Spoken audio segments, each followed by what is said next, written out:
नमस्कार दोस्तों। UP TET 2017 CDP का प्रीवियस ईयर क्वेश्चन है। पहला क्वेश्चन है, निम्न में से कौन सा अधिगम के पठार का कारण नहीं है।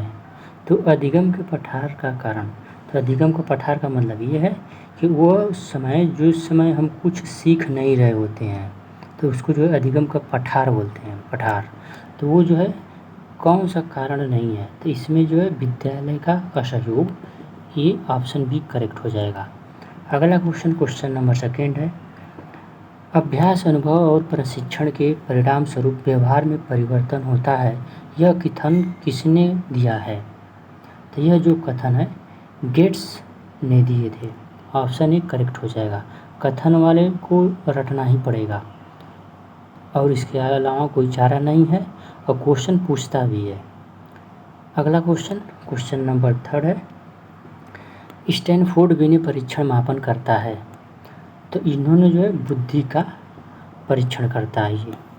अगला क्वेश्चन नंबर चौथा है, अंतर्मुखी व्यक्तित्व एवं बहिर्मुखी व्यक्तित्व का वर्गीकरण किसने किया। तो यूंग ने किया था। ऑप्शन बी करेक्ट हो जाएगा। अगला क्वेश्चन नंबर 5 है, बच्चों के सामाजिक विकास को प्रभावित करने वाले कारक हैं। तो कौन सा कारक है, तो इसमें जो है सामाजिक परिवेशगत तत्व हो जाएंगे, ये जो है सामाजिक विकास को प्रभावित करते हैं। ऑप्शन बी करेक्ट हो जाएगा। अगला क्वेश्चन नंबर 6 है, निम्न में कौन सा शारीरिक विकास का एक प्रमुख नियम है। तो शारीरिक विकास का एक प्रमुख नियम है ये जो है अनियमित विकास का नियम, ये ऑप्शन बी करेक्ट हो जाएगा। अनियमित विकास का नियम ये इसलिए बोल रहा है क्योंकि शैशवावस्था में जो शारीरिक विकास होता है वो बहुत तीव्र होता है, लेकिन जब बाल्यावस्था में जाता है बच्चा तो उसकी जो शारीरिक विकास हो जाता है वो थोड़ा धीमे हो जाता है। फिर क्या होता है कि किशोरावस्था में जाने पे फिर शारीरिक विकास जो है तीव्र हो जाती है। तो ये जो है अनियमित विकास का नियम इसे कहते हैं। ऑप्शन बी करेक्ट हो जाएगा। अगला क्वेश्चन नंबर 7 है, निम्न में से कौन सा विकास का सिद्धांत नहीं है। तो इनमें से जो है कौन सा विकास का सिद्धांत नहीं है, तो इसमें जो है अनुकूलित प्रत्यावर्तन का सिद्धांत, जो ऑप्शन ए है ये करेक्ट हो जाएगा। विकास का सिद्धांत नहीं है, ये जो है संबंधित जो है अधिगम से संबंधित है। ये ऑप्शन ए करेक्ट हो जाएगा।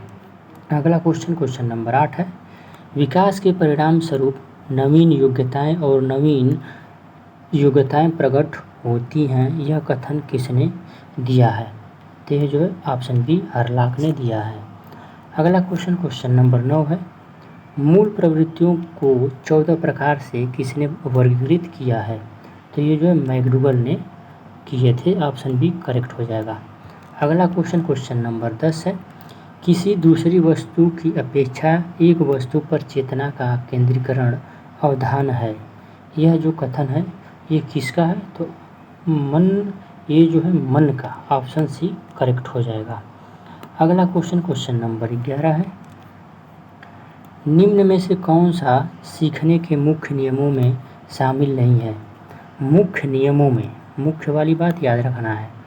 तो मुख्य नियमों में जो है पहले है कौन, तो मुख्य नियमों में जो है 3 आते हैं। पहला जो है तत्परता का नियम है, अभ्यास का नियम है और प्रभाव का नियम है। तो ये जो 3 मुख्य नियम में आते हैं, और गौड़ सीखने के नियम में कौन कौन आएंगे, तो उसमें जो 5 होते हैं, जिसमें पहला ये बहु अनुक्रिया का नियम है। तो ऑप्शन सी इसका करेक्ट आंसर हो जाएगा, जो मुख्य नियम में नहीं आता है। अगला क्वेश्चन नंबर 12 है, 12 वर्ष से 16 वर्ष के बच्चों के लिए इंटरेस्टमेंटर टेस्ट एवं एम जलोटा ने कौन सा परीक्षण प्रतिपादित किया है।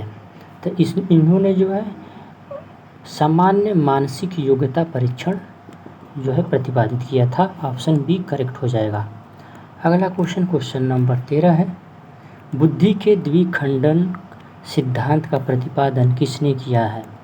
तो बुद्धि के जो है द्विखंडन सिद्धांत का प्रतिपादन स्फेयरमैन ने किया था। ऑप्शन बी करेक्ट हो जाएगा।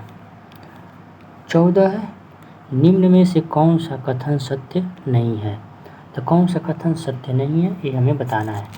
पहला ऑप्शन में दिया हुआ है सीखने का उद्दीपक अनुक्रिया सिद्धांत।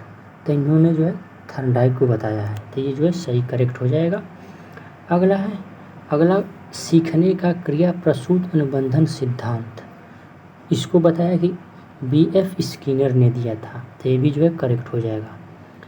सी ऑप्शन में दिया है सीखने का क्लासिकल सिद्धांत, तो इसको पावलोव ने दिया था, ये भी सही है।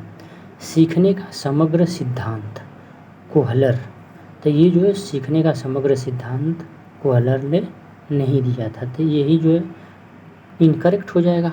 तो ऑप्शन डी जो है इसका सही उत्तर माना जाएगा।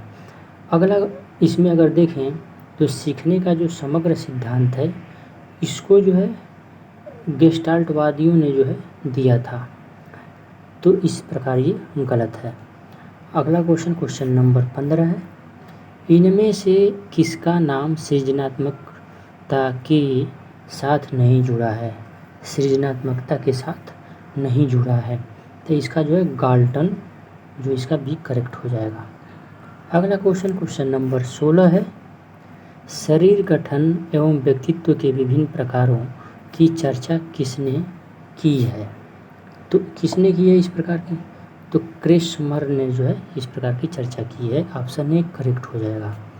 अगला क्वेश्चन नंबर 17, प्रतिपुष्टि का तात्पर्य परिणामों की जानकारी करने को सामान्यतः प्रक्रिया है, यह कथन किसका है। तो यह जो कथन है जो ये इसका सही उत्तर हो जाएगा क्रो एवं क्रो का। अगला क्वेश्चन नंबर 18 है, विद्रोह की भावना का प्रचुर नियम में से किस अवस्था से संबंधित है। तो ये जो है पूर्व किशोरावस्था से संबंधित है विद्रोह की भावना। अगला क्वेश्चन नंबर 19 है,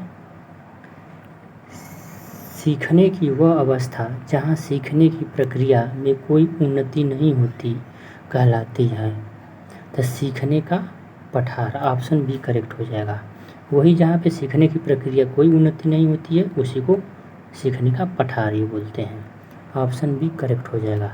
अगला क्वेश्चन नंबर 20 है, बुद्धि लब्धि निकालने का सूत्र है।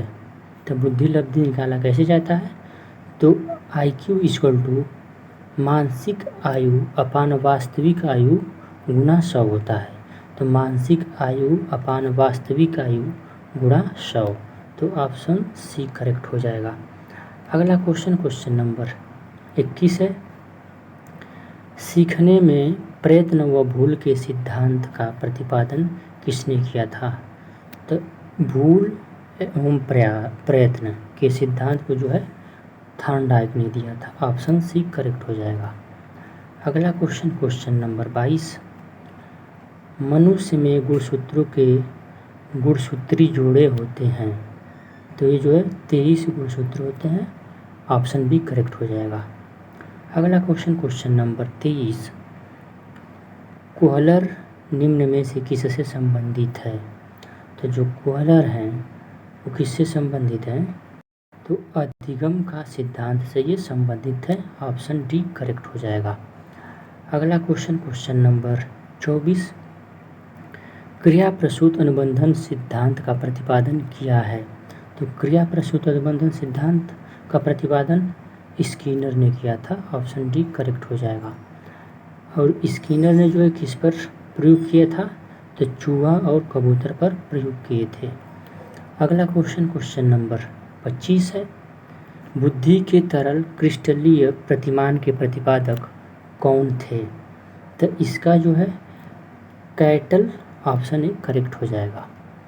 अगला क्वेश्चन नंबर 26, शिक्षण हेतु मानसिक उद्वेलन प्रतिमान का प्रयोग निम्न में से किसके सुधार हेतु किया जाता है। तो ये जो हो जाएगा हमारा करेक्ट आंसर सृजनात्मकता हो जाएगा, ऑप्शन सी हो जाएगा। अगला क्वेश्चन नंबर 27, गोलमैन निम्न में से किससे संबंधित हैं। तो गोलमैन किससे संबंधित है, तो ये जो है संवेगात्मक बुद्धि से संबंधित है, ऑप्शन बी करेक्ट हो जाएगा। अगला क्वेश्चन नंबर 28, निम्न में से कौन शेष से भिन्न है? तो कौन भिन्न है? तो ये जो ड्राइव रिडक्शन सिद्धांत जो है ये तीनों से भिन्न है, ऑप्शन सी करेक्ट हो जाएगा। अगला क्वेश्चन नंबर 29 है, संज्ञानात्मक संप्राप्ति का न्यूनतम स्तर है।